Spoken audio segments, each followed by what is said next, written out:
Josh didn't wake up, but woke down, into a dream where he wasn't sure what was surreal. Or what was fake. 70,000 and 70,000 and 70,000 faces looked at him from the snow. They were all him. They were all him, looking to him for guidance. They were all him, looking to him for guidance, to be their savior. But he was them. The bison walked overhead. With pelican legs. That could never hold the weight of the pressure. What's worse, it had an Allentown on its shoulders. A whole town of Allens being ferried into the fire across infinity. There was no promised land, only a wide process right in front of them, every 13 seconds. Purple people eaters with one eye and one horn used to leave 70,000 skulls in the charcoal of castles. These spread delirious fevers. Death from within. Doubts as thick as ravens. Fear itched the pale body, like fleas of the mind. He squished them with fins, fell deeper alone with so many of his skulls. Such a beautiful day in this neighborhood, a beautiful day for a savior. Would you be mine? Won't you be Helheim? Please, won't you be my king and queen and rook and bishop and knight and pawn and gunslinger? You know what they say. Show stealing spaz.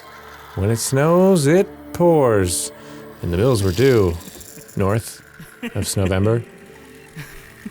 Josh looked at Josh, who looked at Josh, who looked at Josh, who looked at Josh. Brown eyes, dilating, underground, buried all in. Surreal friends would come and dig them wide right out of this garden like 70,000 N-U-T-S.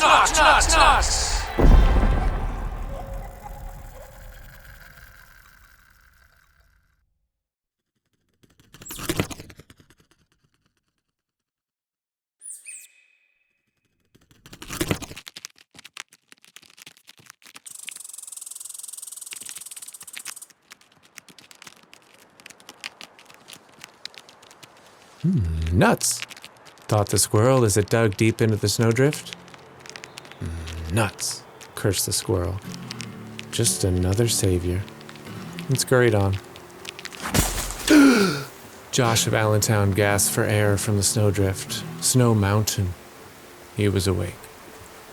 Saved by a squirrel. Josh carried the brawny squirrel into town to offer him a treat.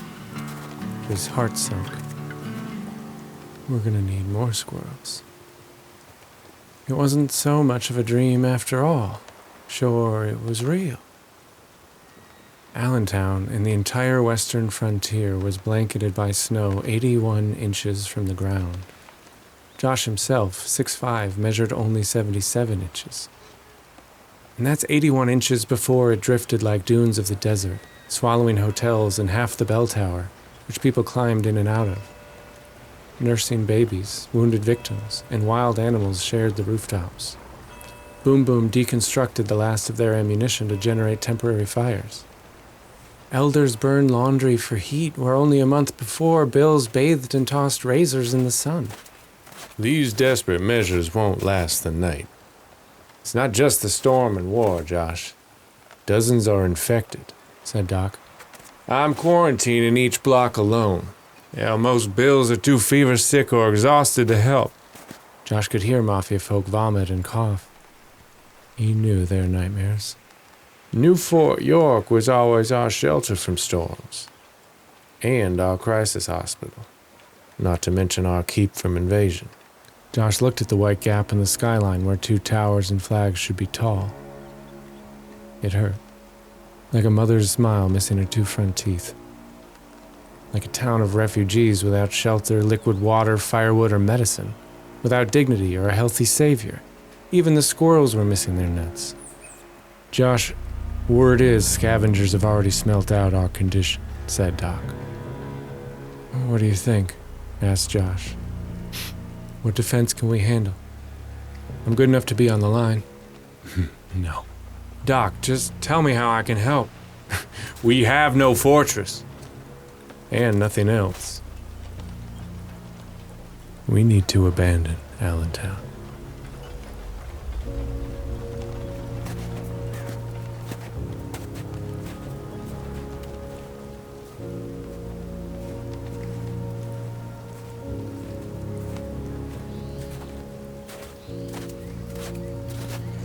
Josh forced his chin up as he led a slow column of refugees across the snowy wasteland.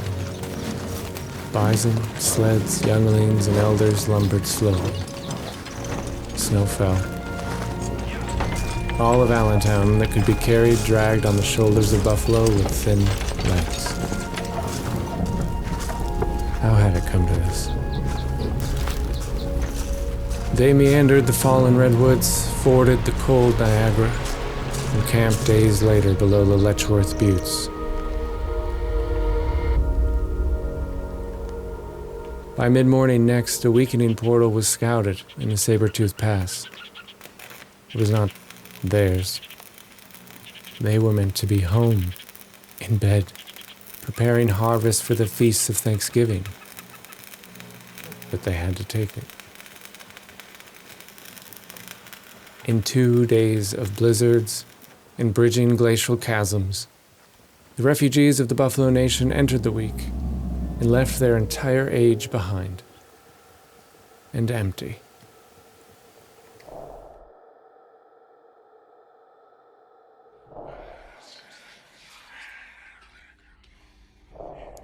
The neon sign read Motown, but long ago a scrapper with a sense of humor smashed out the first letters and painted over the M with red streaks. Notown. It was an industrial wasteland after an apocalypse. Atomic, perhaps? Based on the cars and monorails and incinerated fallout that froze them all decades ago. If people had survived in the hatches, they could confirm some bunkers never had a chance. It currently seemed abandoned. The blue and red Mercy Parade walked the howling, hollow streets of the city.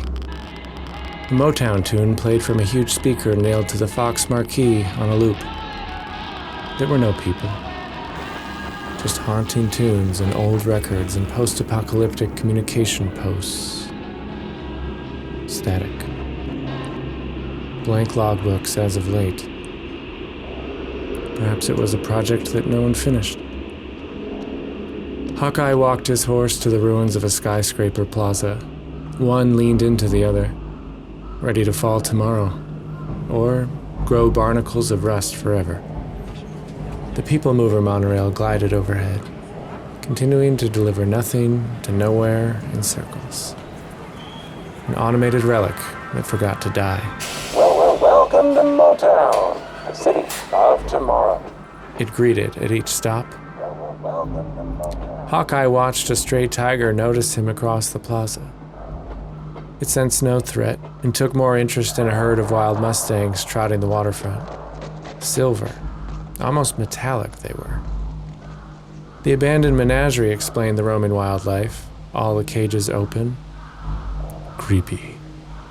Large iron statues depicted what was once behind each gate. The lion's mouth was now a large redwing's nest. Based on the scouts' reports, Lieutenant McDermott gave instructions for the migration to make for the superstructure beyond the Grand Circus. It was a monumental iron hand reaching for the sky, as if a zombie the size of a city had been buried alive and clawed just one fist free. "That's our new home," said the Buffalo Bill. A junkyard. Notown had been littered with scrapper hovels large enough for a survivalist or two. Usually a gas station or a 50s diner fortified with a wall of cars, trucks, and motors. Cars were everywhere. But inside the fortified factory, it was nothing but. "Great heaven," remarked Motor as the atomic lights flickered on. Mountains of cars. The factory had continued to manufacture cars long after the nuclear war, long after the trains had stopped hauling them away. "Tomorrow we climb," said McDermott. "High ground may be our only defense." Look at those layers, said the native architect, grabbing 40's hand. Like any mountain, the base was pulverized history and ancient stories, crushed flat by the weight overhead. If there were time for Boom Boom to establish a mine, he would surely find fossils of Model Ts or even Model As evident. The strata above, reached near midday, shifted from blacks and rusts to navy and maroon models, more curved, smooth surfaces. Careful here, said a nomad to a bison master, feeling as if she were walking on rock layers eroded by water or wind. Before supper, Mafiafolk with strength to speak marveled at the veins of chrome or pastel injecting into the crushed cars. And soon whole cliffs of seafoam blue and cherry red made their background, as Bowie Knox blazed a mountain trail. Look here, petrified wood, panels, he said to Cookie and a dozen other younglings kept together in the middle of the nomads. At this point, boulders of intact fairings, outcroppings of tail fins with glowing lights, and hood ornaments jutted out. This high, the mountains were young. Cars were simply smashed, but not condensed into solid metal. Some chickens and puppies even found hollow alcoves of hatchbacks to hunt rats. The Mafiafolk refugees climbed the final thousands of Fairlanes, country sedans, rancheros, and galaxies dropped onto their clones from the rogue assembly lines. With signs of relief and sweat, the greasy, gasoline-smelling wanderers summited the peaks of Thunderbirds and Mustangs, white like snowcaps over their two-tone layers below. Good work, Stronghearts, said Lieutenant General McDermott in ripped regalia and a smudged face. This was not easy, but we're on the shoulders of giants who have made it possible. The Ralph who once chartered the first Buffalo Bill show was from a living Motown. He once climbed a rock pile like this. Allow us to follow.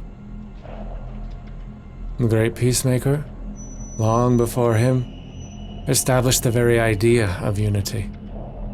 And the multiverse models it to this day. Our first constitution blazed a trail in the forest of dictators and kings for self-governance, democracy, our three branches of government, to balance the power. We gave our women and men, from any tribe, clan, or color, the freedom and responsibility to participate in their laws. Hell, the Academy's original fathers even adopted our nation's native idea that 50 sachems should represent various clans in Congress. And why do I tell you this, on a hill in foreign lands?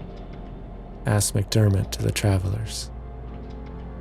Because it matters not where we are. Hiawatha's belt is on our hips. The great law of peace is in our minds. And unification is in our blood.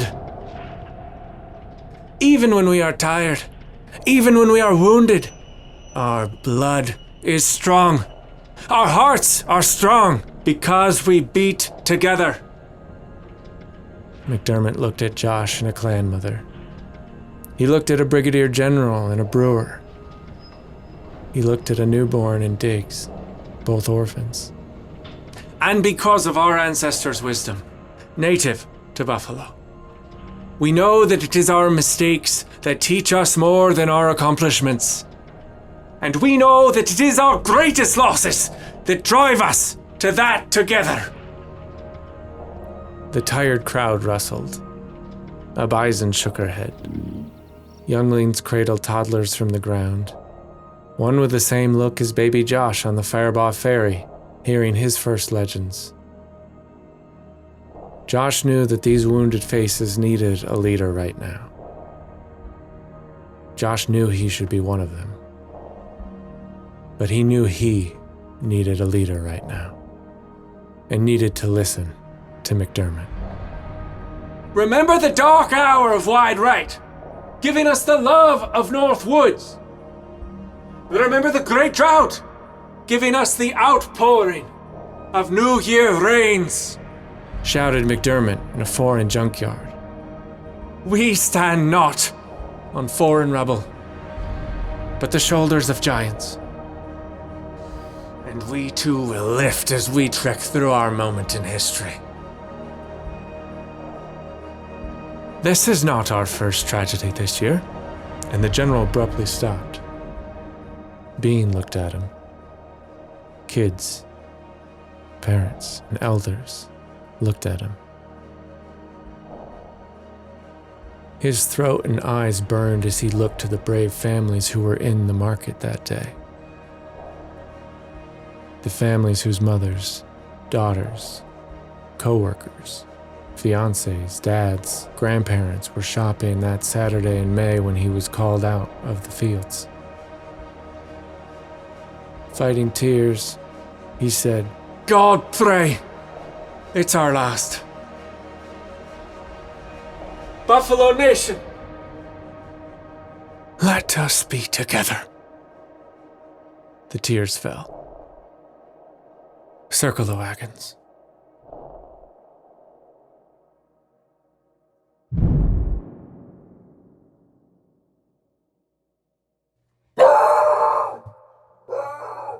Much later that night, a dog started barking. The beagle puppy howled like the bugle for which they were named. No! No! The owners climbed out of their wagon and tried to quiet him so that the fitful camp could sleep. And the dog barked on. Dawkins, one of the men on guard that night, came over. "Oh, what is it, brother?" "Nothing," said the owner, embarrassed. "Hey, no! Puppy, no!" The howling pup's fur was on end from his neck to his tail, and every breath had a growl. Dawkins looked out to the junkyard of darkness. Black mountains with dots of taillights. The puppy barked faster.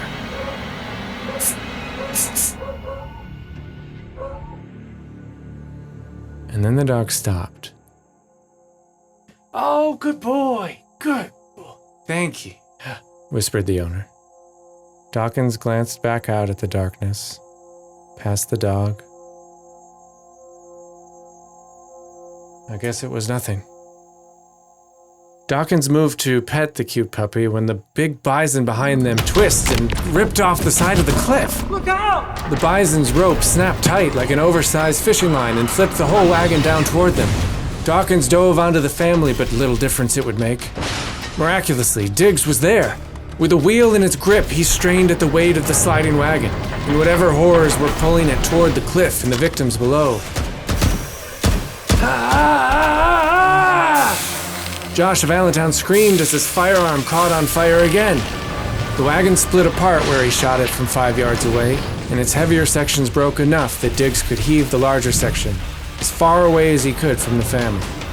It rolled into Dawkins' back, but bounced off instead of dragging them down the mountain of scrap metal. As the wagon tumbled and shattered below, they listened to the horrific sounds from the darkness. Josh heard it too after throwing off his flaming firearm once again, burning his flesh. There wouldn't be many shots tonight. "Tighten up! Light! Hey, do we have light?" asked McDermott, motioning for new wagons to close the fractured circle on the edge of the cliff.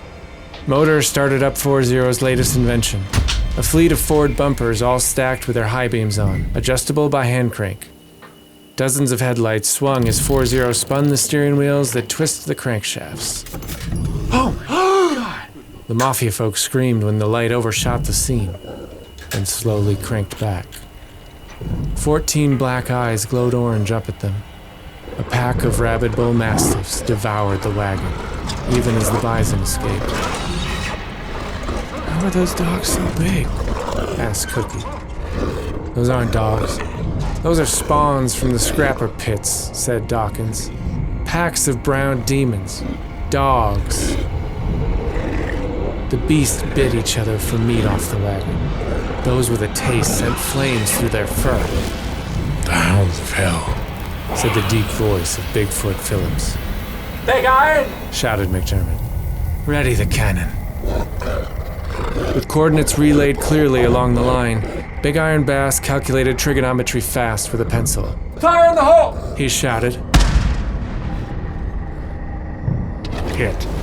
said the veteran, first son Ferguson, and a hush descended on the faces of the generals, the Bills, and the clusters of refugees in the black junkyard.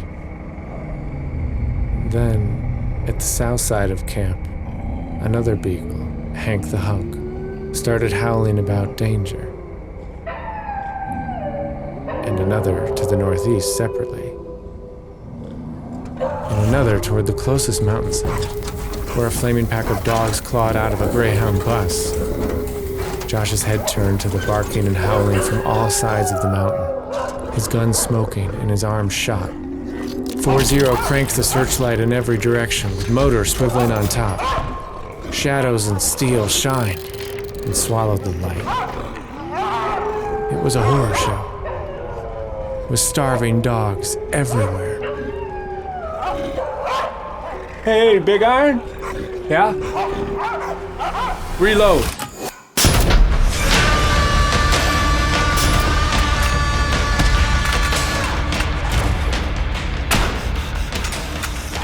Shell after shell kicked out of the artillery. The most Josh could do was help kick them out of the way and make sure nobody distracted Big Iron's focus. They got 4-0 and Brigadier Dorsey to run constant mathematical calculations to update ever-changing trajectories and ever-brutal demonic dogs. The iron cannon radiated with heat hot enough to melt the cars it was mounted to. "Pull the heavies off the perimeter," ordered McDermott. "Off, sir," confirmed Brigadier Fraser.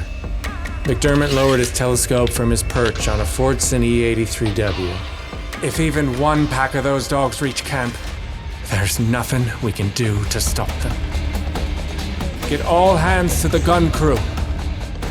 Big Iron Bass needs to be perfect."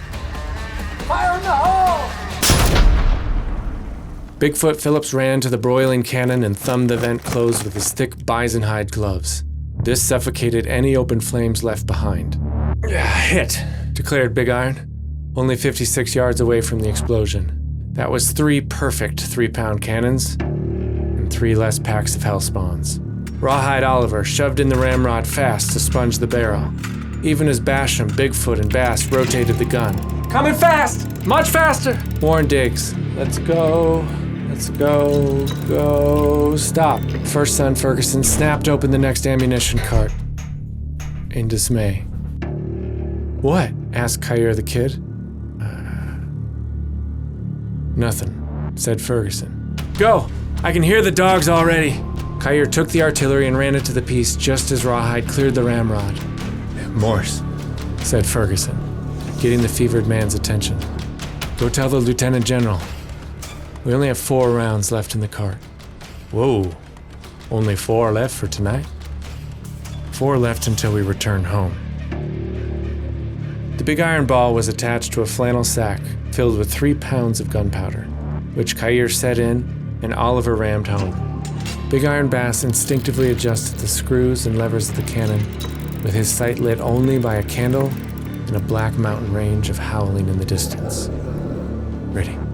Bigfoot jammed the sharp pick through the vent to puncture the flannel and expose the gunpowder. Bass replaced the pick with his primer and ran 3 steps away before it was too late, as Martin held the primer in place. "Fire in the hole!" The cannon kicked, and the iron ball rocketed on fire in a twisting sailing arc through the mountains. Every metal plate and glass splinter reflected the flames like 50,000 eyes. An eroded outcropping of station wagons was hit at the base, and the cannonball disappeared into the deep metallic mountain. Before the dogs rounded the final corner, the scraping screams of metal sealed the pass shut. "That's 4. More barking. Even closer. "Reload!" In all, it required 6 perfect shots to reform the mountains, to ward off the scavengers of the brownfields. Big Iron Bass and his gun crew were perfect. "Now go to sleep," said McDermott at dawn.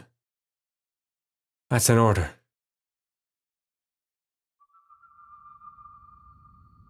Only 4 days later, a cowboy whistle was heard on the wind.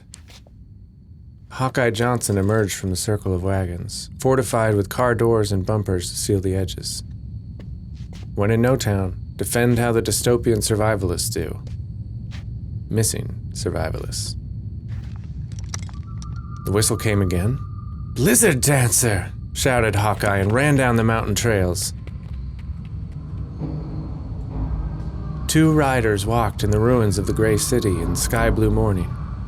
Ice and nuclear fallout didn't seem to bother the final 2 refugees of Allentown. A beloved counter-spy and a recovering lawyer. "White Snow and JBL Poyer Esquire, you look great," said Hawkeye Johnson. "Hey, go Bills, partner!" While it was great to see them, Blizzard Dancer still wore the heavy brace on his leg, and Poyer looked more vampire than human. "It's been so long, we weren't sure if we would see you again." Blizzard Dancer looked at Poyer and back at Hawkeye with shock. "And miss Thanksgiving?"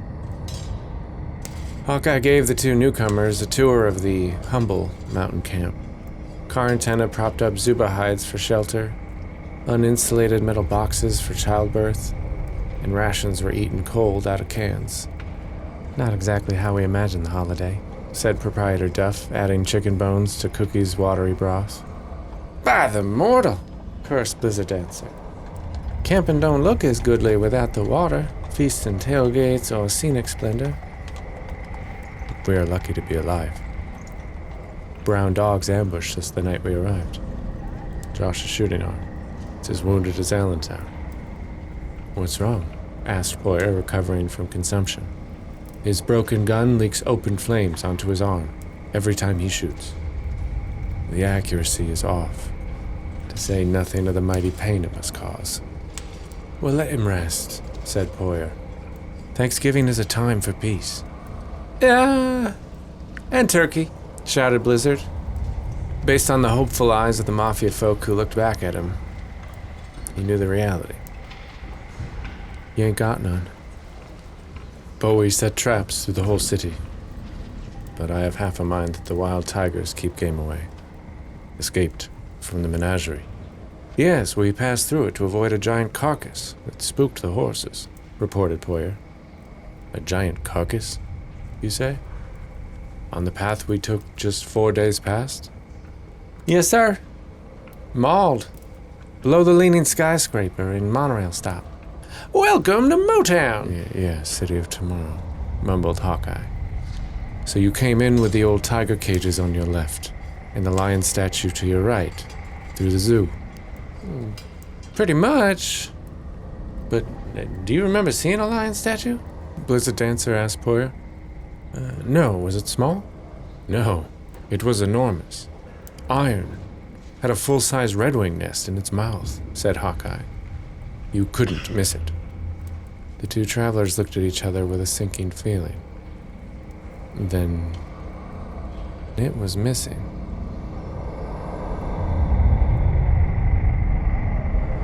A recon expedition had just been assembled when Josh pushed in. He had dark circles under his eyes and a pale complexion. A Josh who had become feverish, delusional, and severe. He started unpacking their gear. "Go Bills, Josh. We're just about to investigate an anomaly in the abandoned menagerie," said Hawkeye with Diggs and Bucktail geared up. "No, you're not. I'm sorry, but we have to stick together," said Josh. "We already have Bowie out trapping and 4-0 exploring the vault trail." Diggs, of course, snatched the rope out of Josh's hands and jammed it back into the pack. "We're from the Buffalo Bill Wild West show. The Mafiafolk don't need us to play cards and talk about the weather. They need answers. And saviors." "Oh, and that's what you're up to? Being a savior or looking for a lion trophy?" Bucktail stepped forward. "I'm with Hollywood. You're the boy Maverick. The one-man stampede. When did you become conservative, gunslinger?" "When my aggression brought our nation to its knees," Josh exploded, as hot as his fever. Many members of the nation watched now. "When all I see is red, I'm blind to the spies and Valkyries just waiting to jump me." Boy Maverick. "I know I can't shoot like I did in LA, or the Titan Storm or Arrowhead Rock with a broken arm." Josh turned to everyone watching. It's true. I can't protect us right now. The refugees were visibly nervous or shaken. Your doubts will destroy us all, Diggs spit, dropping his bag. Josh watched his best spy and his best friend's back as he walked away. Yeah. Or Diggs, I got one for you. Curiosity killed the... Horrific screams rang out behind them.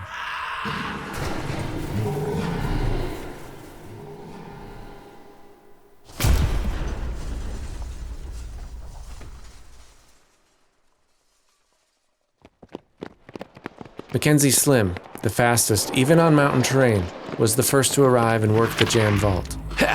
Hold on, stranger!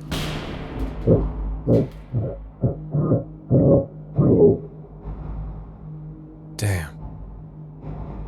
Here! Over here! Here! Shouted Slim. It's 4-0! The atomic vaultorama was sealed shut from the inside. Mackenzie Slim hopped back, drew his sidearm, and unloaded 6 rounds at the lock with no luck.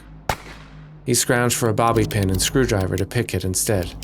Josh of Allentown rushed in second, banging a pristine Model T off the edge of the cliff. Running into something was an easier way to stop than slowing down. Slim marveled how their best sniper, even one who couldn't shoot, was also their fastest heavy. You said 4 zeros in there? Josh asked. That's right. And then Josh became their best clobberer, rushing at Slim. Mackenzie darted out of the way, leaving his delicate bobby pin in the spring as the gunslinger punched at the lock and hinges till it broke off. Hey, 4-0! Hit the vault on the left side. It should lift right off, shouted Josh.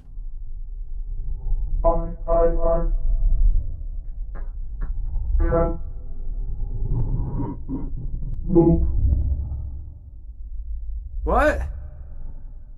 You caught on something? He's the strongest defender we have.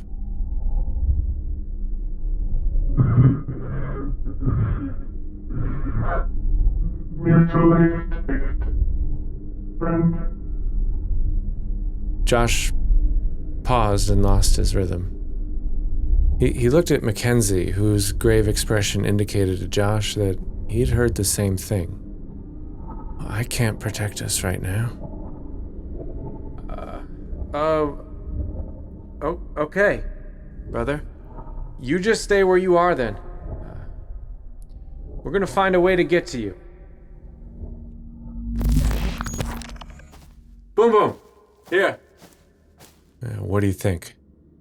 Josh asked Milano as the malnourished and fevered bills mustered at the hatch door marked, For Ford executives only. Oi. We only have 2 explosives left between Big Iron and Mio, said Milano. And these 2 would be molto dangerous to fire toward a... Milano didn't want to say it. 4-0 was his closest friend. Come potrebbe essere paralizzato? The safest thing to do would be to lift it, said Poyer, limping in with Hamlin's help. Yeah, sure, but how heavy is it? There's 4 zeros in there, said Rawhide Oliver, pushing forward and deadlifting the enormous hatch 2 feet all by himself, till Yukon Lawson and Bo Basham got safe hands on it. Solid gun crew made of solidness. Dick slipped through the crack before Bigfoot could even prop it up.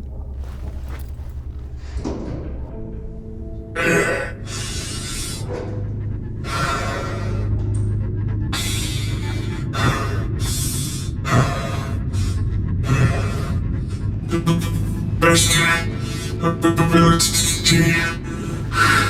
is availability.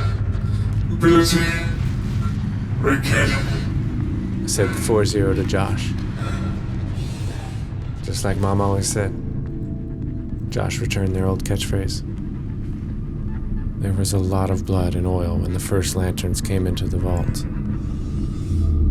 This was a bunker once, meant to save lives and raise families in the atomic fallout. That is, if it would have been sealed. In the back of a dark pizza court, the lights of a broken cyborg suit, normally blue, normally protecting them, now flashed red.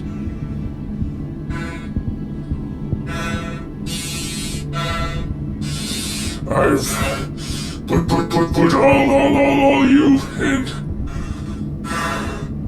danger. Hey, we're here for you, said Motor. Yeah, Doc's sick with fever, but what's wrong? It's my leg. Who did it? A dog? Asked Diggs. Bigger. Bigger than a dog? A Glarf-ton mega monster? A lion. 4-0 showed Diggs, Josh, and the gang the photo that his suit took of his attacker. Violent teeth, glowing eyes. The nightmare continues. I'm on it, said Diggs, sprinting away deeper into the vault tunnels, away from the light. Diggs, no! Shouted Josh. We have to stick together. We need you here. Leave him, said Dawkins. He's like a cat. You can only make suggestions. It was almost funny, till the roar of a lion echoed through the metallic mountains. Then I suggest we run.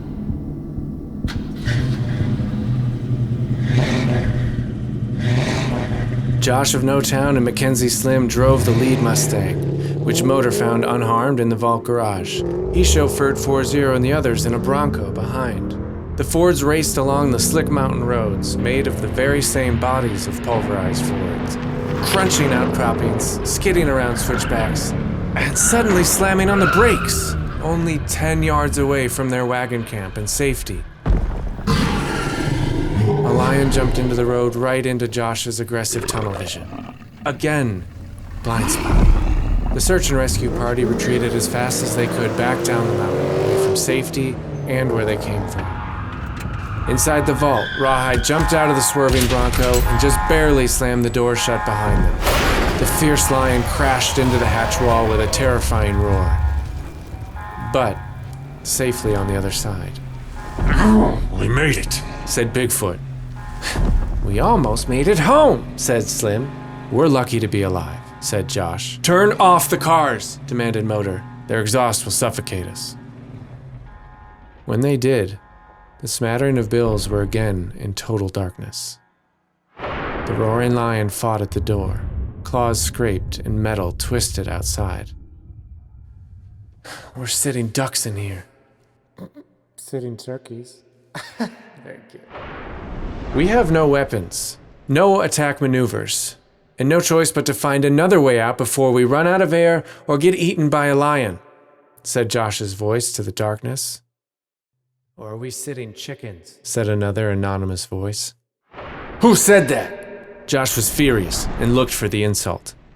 Only the red flashes of 4-0's suit lit anything, and even that reinforced more horror than salvation. What do we do? Asked Dawkins. Josh took an uneasy breath in the black tomb. We split up. Josh and Slim crept through a repair room or workshop, lit only by the flicker of a motorcycle headlight, jerry-rigged to a car battery by 4-0.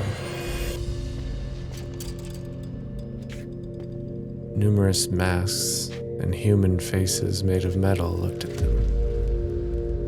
Robots that looked like skulls, wires plugged into their necks, ears. Animals, too. Open cages. Bana Banshee, whispered Mackenzie in Irish as the shadows moved on atomic wallpaper. He caught up to Josh, looking at an old robotic lion. Silver, full-sized, maybe even regal in a puppet craft sort of way. Model 14 read the plaque. Josh picked up something on the floor next to it. Had buttons and knobs and a tiny screen. The boy of tomorrow. He placed it on his shooting forearm and latched the clasp when... Dark rooms, pipes, and hallways away, the lion pried open the main vault door.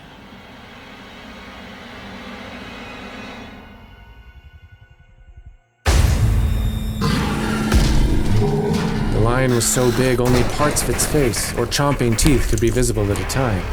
Its claws reached in, though, one at a time, and scraped the opening bigger and bigger. Josh found a map of the vault on his Pip-Boy. He couldn't imagine how deep it went, nor did it matter. It was a dead end. They were trapped in the bunker. "Bills, we gotta go. What did we find?" shouted Josh as multiple headlights came together and pointed at coughing men. "Just snooked pizza, comic books, plastic boxes filled with wires." Those aren't boxes," said Motor, taking one that had been pulled apart. "They are televisions," said 40 from the improvised wheelchair cart. They are called computers. Get me there. We already tried. They're too flimsy to be a barricade, said Yukon. Not a barricade. We can hack a layout. Good. Great. Hacking ourselves out is great.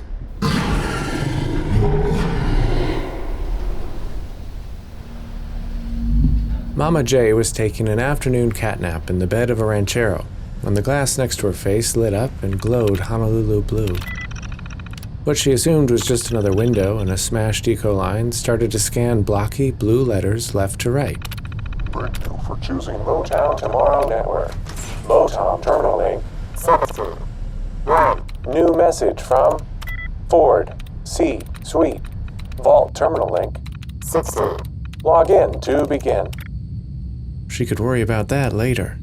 If she didn't flip the Cheerios in the filing cabinet oven, they would crisp. Meanwhile,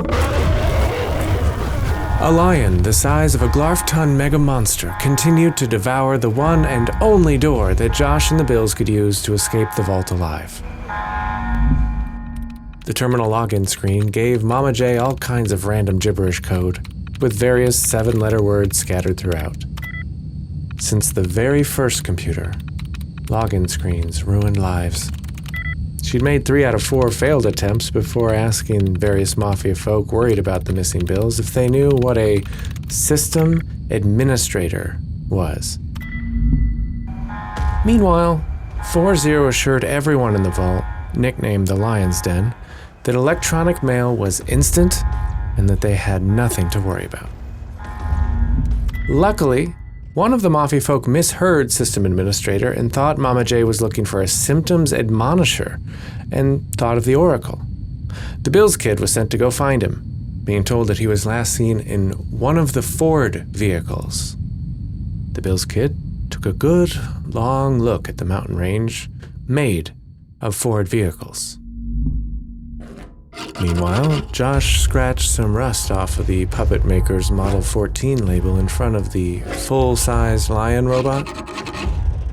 Turned out, Model 14 was actually Model 1/4, as in scale model, as in this was 1/4 the final size. The Oracle was finally discovered in a red Ford Pinto, which he described as something he might consider purchasing if the seller was motivated. He was brought to Motown Terminal Link 17. He immediately recognized it as Fortran code being incorrectly processed as Algol code, which he easily rectified and was granted access. Yes.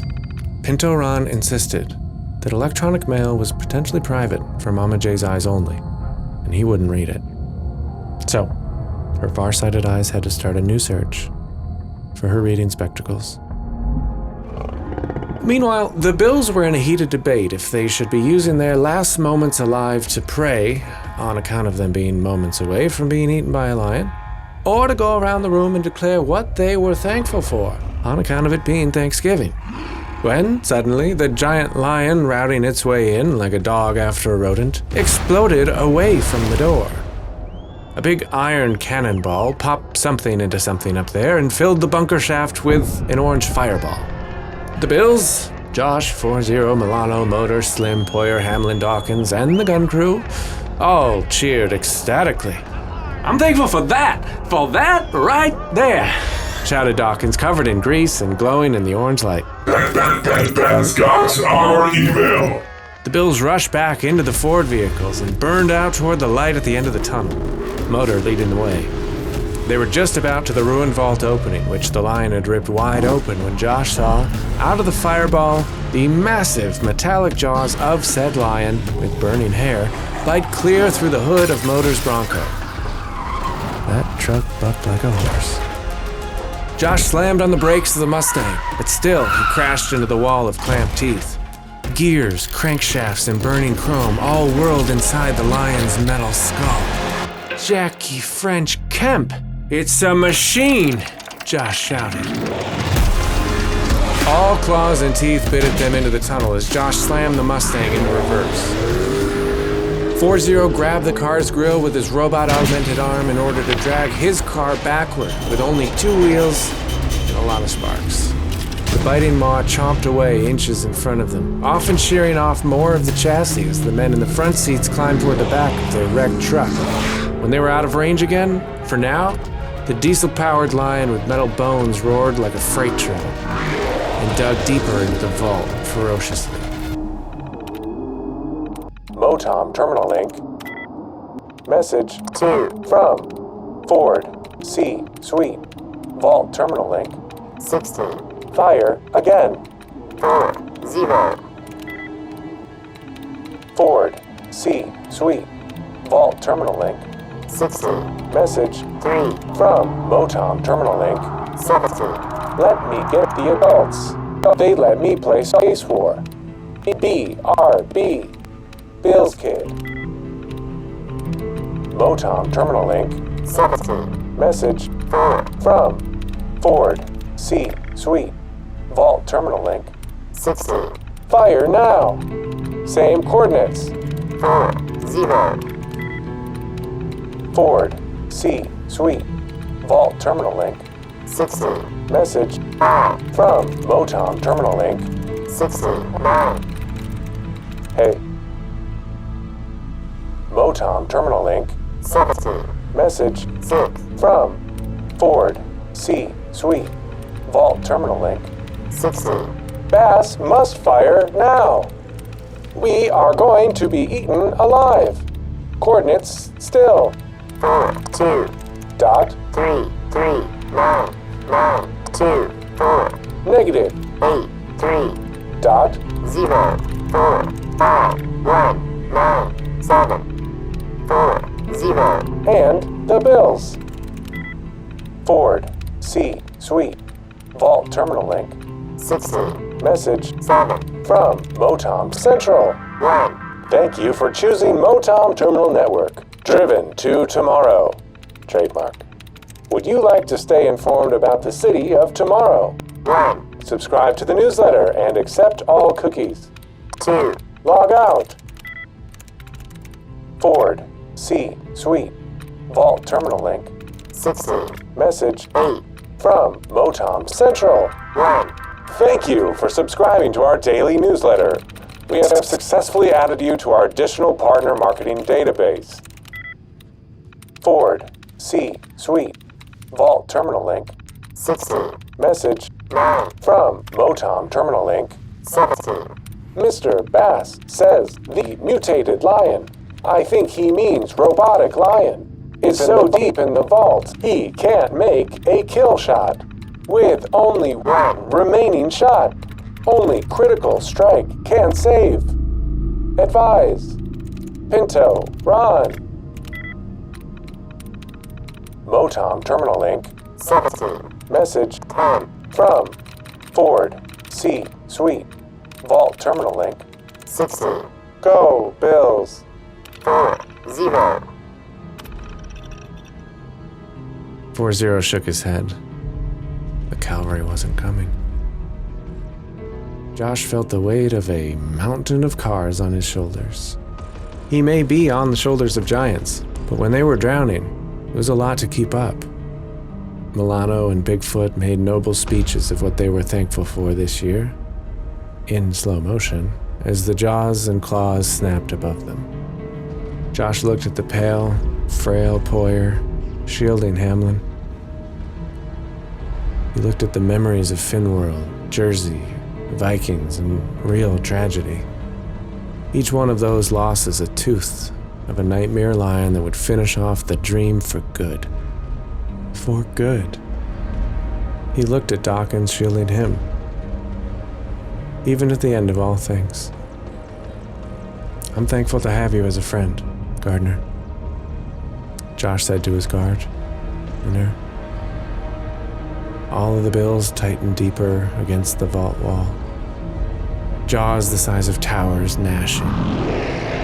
Approximately 23 seconds, gentlemen, announced Poyer with a stopwatch. It's been an honor to represent you.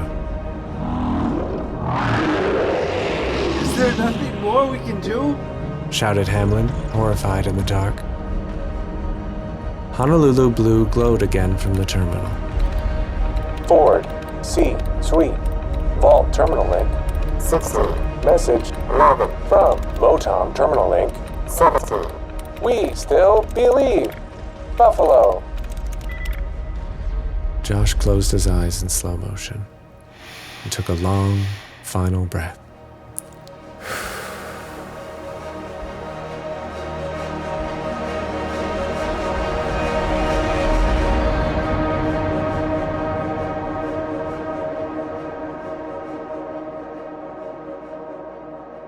He popped them open suddenly. He smelled Cheerios. A flood of speed and emotion and passion for a home they left behind, that deserved every ounce that he could give it, came rushing in. Cheerios, freshly baked. Even a multiverse away from the sun and the rivers of his hearty home, a shire land of green and plenty and friendly neighbors, could take him back to what it should be. The home that was in his blood, in his strong heart. There was no silver bullet to take down a metallic lion machine, but Josh had lead, and it would have to do. He loaded it into his broken firearm and snapped out its built-in power rifle. Suddenly his Pip-Boy glowed blue, and he noticed it recognized a weapon attached with blinking prompt on the screen called VATS. Josh pushed the button and swiveled the knobs to understand that the screen was highlighting various body parts of his target. Teeth, eyes, torso, claws, and providing expected hit percentages and possible damage. As expected, one bullet wouldn't make any difference to an iron lion. But VATS showed something else. The latch on the trap door above the tunnel. 100% chance of a critical strike if he hit it. A trapdoor that flashed with lightning and thunder. The only catch? Josh had to fire through the silver body of 10,000 gears, all moving at once. The Pip-Boy couldn't do it for him, nor VATS. But the smell of Cheerios could certainly take credit.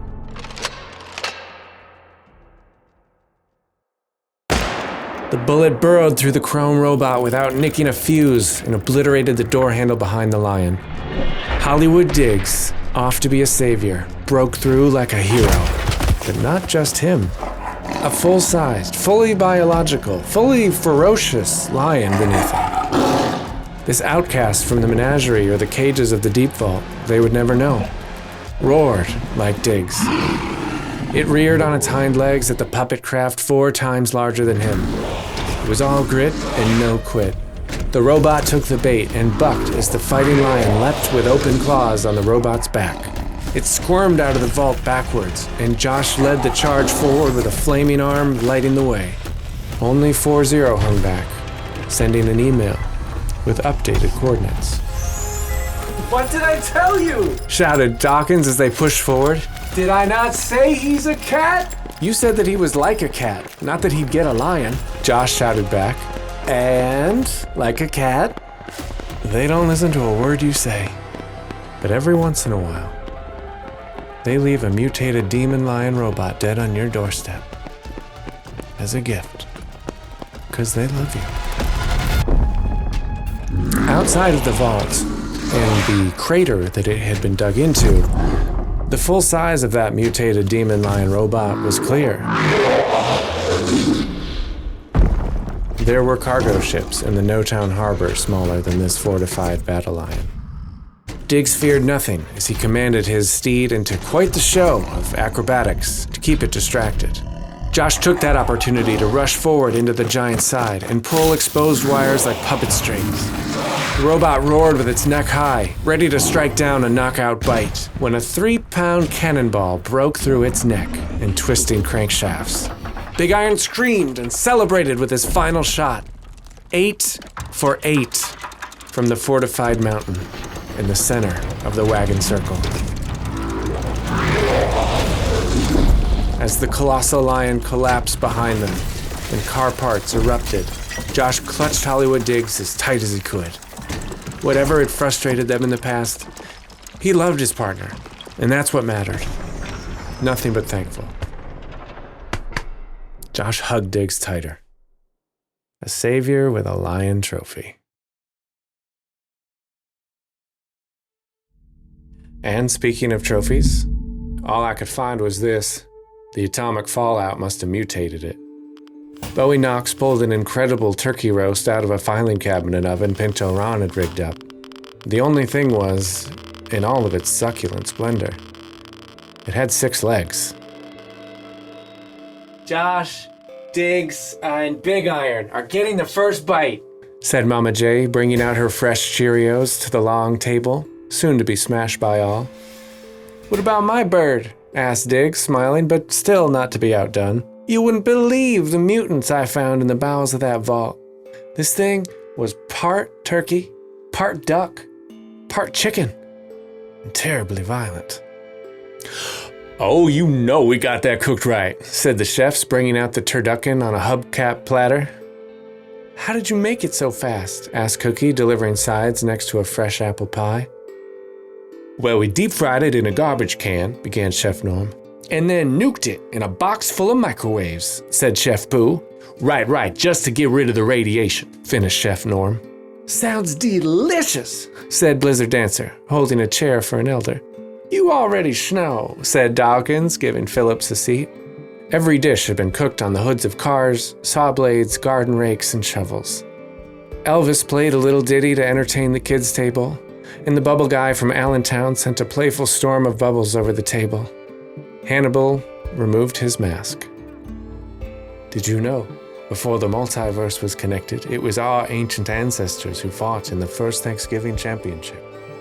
The Buffalo and Ra-Cha-Cha tribes, before we were one nation, explained Sachem Reed to Hamlin, Kair, and Khalil. What are you going to do with that lion? Utah asked Diggs. Feed him whatever I'm served and let him free. Whoever built that lion guardian can certainly rebuild it. Shall we begin? Pinto Ron began the sacred pre-meal rites, offering up the first serving to the ancestors, and Brittany and Gabriel covering the holy man in ketchup and mustard. Everyone laughed and savored the sweet blessing it was to be right here, right now. Even if it wasn't home. Home was with them. Home was them. Hey, Josh, you want to propose a toast? Asked Lieutenant General McDermott. Where is Josh? Asked Tiny Bear Morse. Dawkins looked around the crowd of smiling Mafia folk. Josh? Right here, said the maturing boy Maverick, hauling up a heavy wagon from behind the car formations. From that edge of the wagon circle, looking in, the sight took his breath away. Mafia folk of every shape and size and profession and age sat around one table with whatever provisions they could muster. And it wasn't much this year, but somehow it didn't matter, with every tradition and memory and future opportunity in one place. One ruddy, neighborly, good, strong heart. Josh threw a fastball the size of a cannonball to Diggs, who snagged it with one hand. To the younglings, he tossed little balls nicely, and he heaved a few big boys to the heavies. Everyone in blue and red and white had one before the first person asked, So what is it? Brittany gave a big smile. A lot of people don't know this about me, said Josh. But Uncle Brian taught me many skills at the ferry, and I figured if I couldn't contribute much to gunslinging during these difficult times, I better get busy helping in one of the other ways I know how. You grew all these in 4 days? Brittany asked Josh. It's my best skill, top 4 in the world. Mrs. Billa helped Panchita cut her mysterious gift first, which already filled her empty plate. Yeah, but what is it? Asked Bear Morse, holding his in his lap. Panchito took a big bite of his sister's slice and laughed at how good the orange fruit tasted. Cantalupo! He shouted. Go Bills, everyone! And happy Thanksgiving! Toasted, the Cantaloupe Farmer of Allentown.